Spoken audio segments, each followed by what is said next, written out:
عورت کو اللہ تعالیٰ نے مرد کا شریک زندگی بنایا ہے، اسلام سے پہلے عورت کا کوئی مقام نہ تھا۔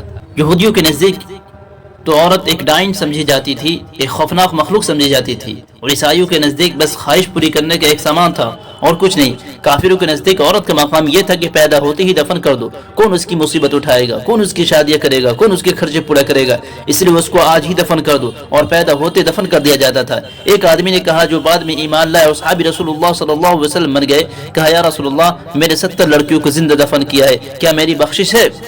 جب اسلام آیا تو اس نے عورت کو ایک مقام دیا، زندگی کا ساتھی بنایا۔ جیسے ہماری شکل اور اعضاء کی بناوٹ الگ ہے، ایسے ہی ہمارے خطوط بھی الگ ہے اور ہماری ترتیب بھی الگ ہے، مساوی نہیں ہے بلکہ فرق ہے۔ الرجال قوامون علی النساء، اللہ نے مرد کو عورت پر فوقیت بخشی ہے، دنیا کے لحاظ سے، آخرت کے لحاظ سے نہیں۔ آخرت میں بہت سی عورتیں لاکھوں کروڑوں مردوں سے آگے کھڑی ہوگی، یہ بات نظام دنیا کو چلانے کے لیے ہے، یہ آخرت کی بات نہیں ہے۔ آخرت میں تو جو عمل زیادہ لے کر آئے گا وہی کامیاب ہو جائے گا۔ حضرت عائشہ صدیقہ رضی اللہ عنہا کو کون سا مرد پہنچے گا سوائے چند لوگوں کے؟ کون ہے جو ان سے آگے بڑھنے کا دعویٰ کرے مردوں میں سے ہو؟ حضرت خدیجہ رضی اللہ عنہا کو کون پہنچے گا؟ حضرت حسن اور حسین رضی اللہ عنہ کو کون پہنچے گا جن کے بارے میں فرمایا سیدہ شباب اہل الجنہ الحسن والحسین، حسن اور حسین جنت کے نوجوانوں کے سردار، فاطمہ جنت کے خواتین کے سردار۔ یہ دنیا کا نظام ہے کہ مردوں کو عورت پر فوقیت ہے نظام چلانے کے لیے، یا باہر کی زندگی مرد کے ذمے اور گھر کی زندگی عورت کے ذمے ہے؟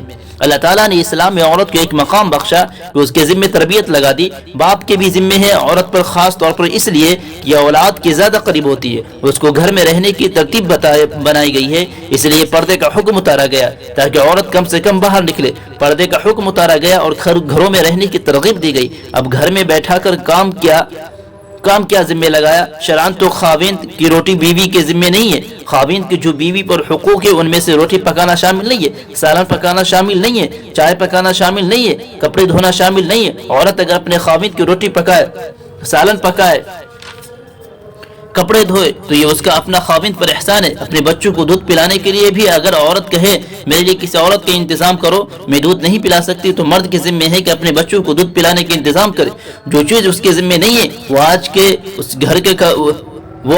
اس کے گھر کا کام بن چکا ہے، اور جو چیز اس کے ذمہ ہے اس کا نہ بیوی کو پتہ ہے اور نہ میاں کو پتہ ہے۔ جو چیز اس کے ذمہ نہیں ہے اس کی ذمہ داری بنا کر گھروں میں لڑائیاں ہو رہی ہے کہ تم میری بھی خدمت کر، میرے باپ کی بھی خدمت کر، میری ماں کی بھی خدمت کر، میرے بھائیوں کی بھی خدمت کر، سارے گھر کی خدمت کر۔ تو آئیے اسی لیے جو چیز اس کے ذمہ تھی وہ نہ ماں باپ نہ سمجھ سکا، نہ خاوند کو پتہ ہے، نہ سسرال والے کو پتہ ہے یہ جوڑا کس لیے بنایا گیا ہے، تو اللہ تعالیٰ نے اس کے اوپر سے یہ ذمہ داری ہٹائی ہے۔ تو اس پر وہ ذمہ داری رکھی ہے کہ پہاڑ اپنی جگہ سے ہٹانا آسان ہے لیکن اس ذمہ داری کو نبھانا مشکل ہے۔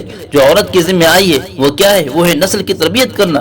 اولاد کی تربیت کا کام مشکل ترین کام ہے، اس کے ذمہ لگایا ہے، اور اللہ تعالیٰ نے عورت پر ذمہ داری ڈالی ہے، لہذا اس کے باہر نکلنے کی حوصلہ شکنی ہے اور پردے کا حکم اتارا ہے۔